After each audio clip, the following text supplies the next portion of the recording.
Hey guys, what is up? Welcome back to my channel. My name is Cassie. If you don't know who I am a creative makeup artist, and today we are going to be creating a makeup look based off of a makeup look created by MUA Agapi, if I'm saying that right. But let's get started. So it was this moment that I realized that I didn't have any glue to block out my brows, but I started off with mapping out the face piece, and I don't understand why I always map it out when it ends up getting smudged anyway with the face paint that I use, but I like to map it out anyway to see if this makeup look is going to work for me or not. So I just use a cheap eyeliner pencil just to fill in the little spots that I want it to be and just get a general idea of how I want to place everything when I actually get to that stage. Once everything was mapped out, I also mapped out the chest, and because I didn't have any glue, I sent my husband over to the shop to go get me some, and I started off with the chest piece. So I'm grabbing my Creative Glamour Aqua paint in white, and I'm just going to cover my entire chest. It does not need to be perfect because we're going to be messing it up anyway. Do you guys remember the iconic Glam & Gore Mikey, where she did that one video where she didn't do any SFX and she did face paint only? She had to call up her friend and figure out how to apply the white base to get it perfect. So what I'm basically doing is I'm going up and down and side to side. That is creating a much cleaner and whiter base. So I've stuck by that since the day I saw that video. If you guys follow me on TikTok, you'll see I did a review video on a very bad backdrop, hence why I don't have it today, because I actually returned it. But I also got these makeup brushes from Take A Lot as well. There's a few of my own makeup brushes in there, but I'm so excited to use it for the very first time. It's me deciding which brush I'm going to use, even though I know exactly which one I'm going to use. Such a dumbass. This is the fluffy brush that I used, and I'm grabbing my Passions Pro makeup palette and using this beautiful bright pink shade. I'm going to be applying that shade on the collarbones and just around the outer portions of my chest, because we are working on a very big middle piece with our line work. So to do my line work, I'm going to be using the Creative Glamour Aqua black paint and a very fine brush. This is actually a nail brush. It's very, very detailed. And we're going to start with the chest piece. Guys, look how adorable this toothbrush is that my husband bought me. It's so cute.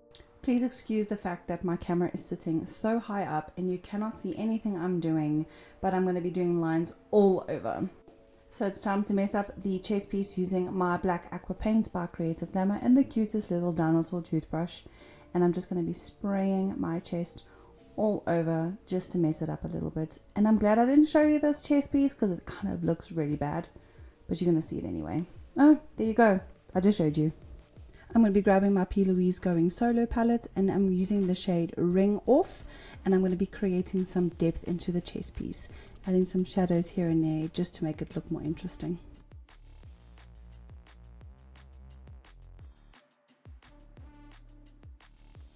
Grabbing my brand new and fresh glue from Koki. No one has time to spend money on Pritt glue anymore, it's too expensive, but you can see that I'm just swiping it. Usually I'll go back and forth, but I'm just swiping it onto the eyebrow. For some reason it just seems to clump up if I swipe back and forth, and this just works so much better.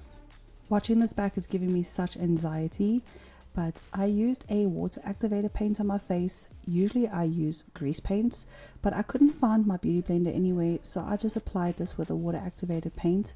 Doesn't look bad on camera, but in person, man oh man, was she streaky.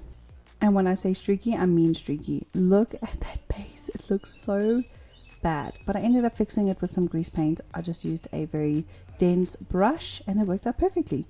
And for the grease paint, I am using the Creative Glamour grease paint in white. One of my all-time favorite products is the Dermacolor fixing powder, and unfortunately I have run out, but I do have a dupe for you. So the dupe I usually use is the Catrice 5-in-1 setting powder, which is mattifying, waterproof, sweat-proof, fixing, and has SPF 10 in it, so it's absolutely perfect for creative makeup and everyday use.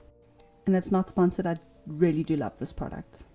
Using the same fluffy brush I was using before, I'm going to be grabbing that pink shade from the Passions Pro Electric palette, and I'm going to be applying it down the bridge of my nose and underneath the eyes and kind of mimicking a faux brow.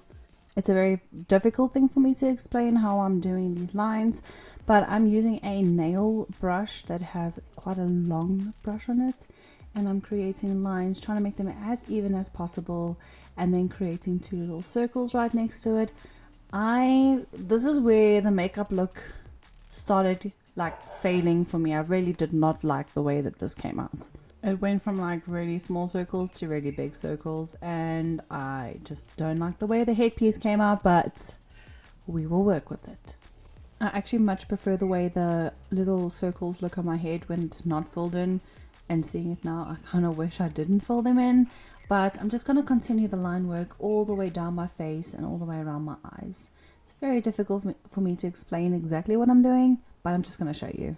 As you can see, I'm keeping everything connected from the eyes all the way down to the mouth, and creating those mistake lines is what I call them, because they really are mistake lines, because tracing over the lines you have already made creates another line, and it just ends up working out for the makeup look.